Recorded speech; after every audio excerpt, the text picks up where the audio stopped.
Hi, this is Kendra from Pencil and Pigment, and it is Tuesday, which means I'm doing art around the world, and it is the month of September, which means I am doing Portugal, and this is the last Tuesday of the month, so this is the last one.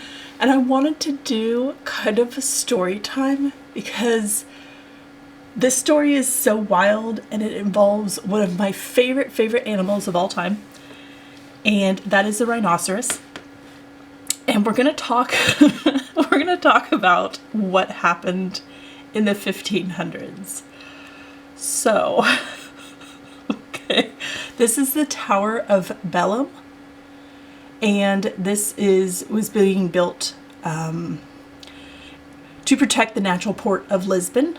So this was constructed between 1514 and 1520 of local Laios limestone.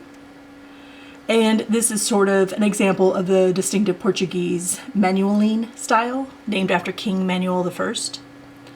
And this building incorporates, motifs inspired by the Age of Discovery and things from Vasco da Gama from his returns from the Far East. And so there's sort of a design elements from Morocco, from Venice, from India. It's very, very cool. And there are turrets and there are carvings and there's all kinds of things.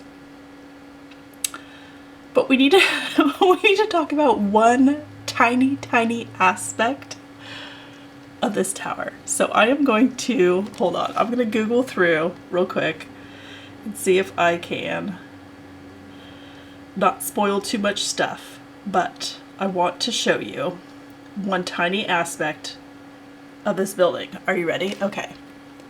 So see right here, there is a little tiny rhinoceros built into this tower. And it's the cutest thing ever. So this is what happened. Okay. They decided to send a rhino to Portugal. It was sort of a political move. I'm not really sure. It was shipped from Goa, India to Portugal. And it lived on like hay and all kinds of weird stuff on the boat. I can't even imagine shipping a rhino this way. And it was at sea for 120 days. And it arrived in the month of May and was a huge sensation. This was a huge deal. Nobody had seen a rhinoceros before. And it became a huge thing. So the king at the time decided he wanted to do a battle between the rhino and an elephant because he had read some old writings from Pliny that talked about how these two animals were mortal enemies. Well, the day came, it was June 3rd, and the rhino seemed up for it, but the elephant was like, no thank you, and sort of walked away. So the king thought he had a defective rhino. I can't with this. Okay, so he decided to ship it off to the Pope in Rome. He had previously shipped the Pope a white elephant, and he just, they think it's like political reasons that he was trying to butter up the Pope or something. So he decided to give him this rhino. So the sad portion of this story is that the ship carrying the rhino, it departed Lisbon in December of the same year, and it went down in a shipwreck, and the rhino lost its life.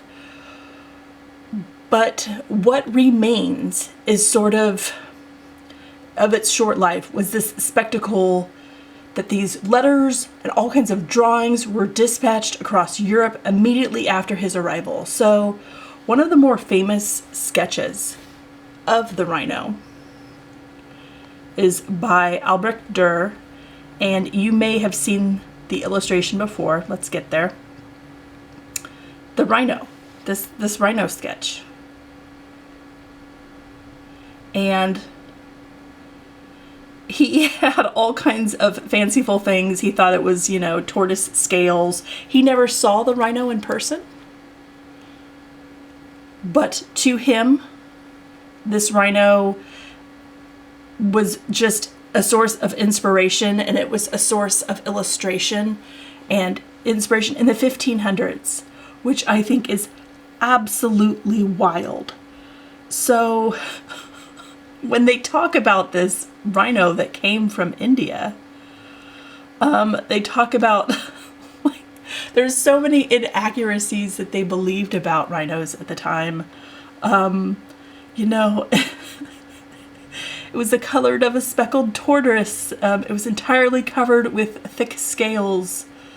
It was the size of an elephant but had shorter legs. It's invulnerable. Some of the things were just really silly. The elephant is afraid of the rhino. There were all kinds of things that were written about this.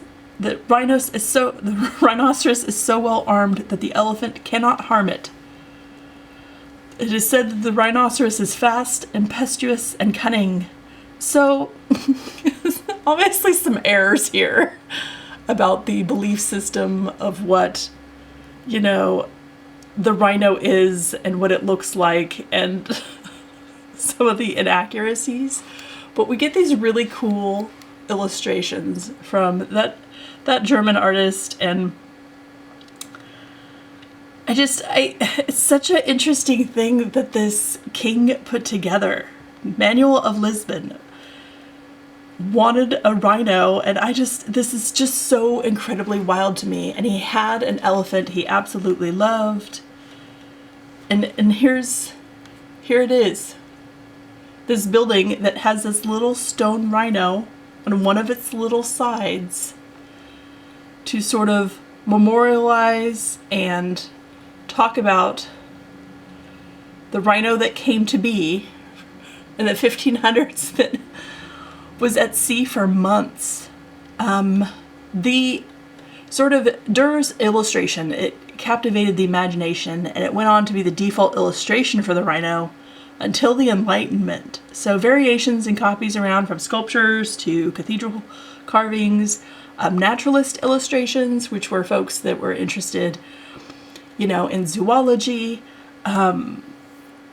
rhino-shaped gargoyles that decorated the famous Belém Tower of Lisbon. This is the site where it first arrived, and I just think this story is absolutely crazy. I mean, it's just absolutely fascinating that the king was able to, like, pull this off. I can't imagine bringing a huge animal in the 1500s to another country. Like, it just goes beyond my scope of understanding. And I just wanted to share this story with you, like a little story time. Because when I read this, I was like, there's no way. There's no way. So it says the rhinoceros sporting a green velvet collar decorated with golden roses and carnations was one of the gifts. That is just absolutely wild. And I love the rhino so much. I love the rhino. The African Wildlife Foundation is a fantastic charity if you're looking to support animals of Africa or rhinoceroses, because a lot of them are on the critically endangered list. They're just such a cool animal, and I love gargoyles anyway, and the fact that they have a rhino gargoyle right here, it's my favorite thing ever in the whole wide world, and I had to share it with you, even though it's absolutely silly.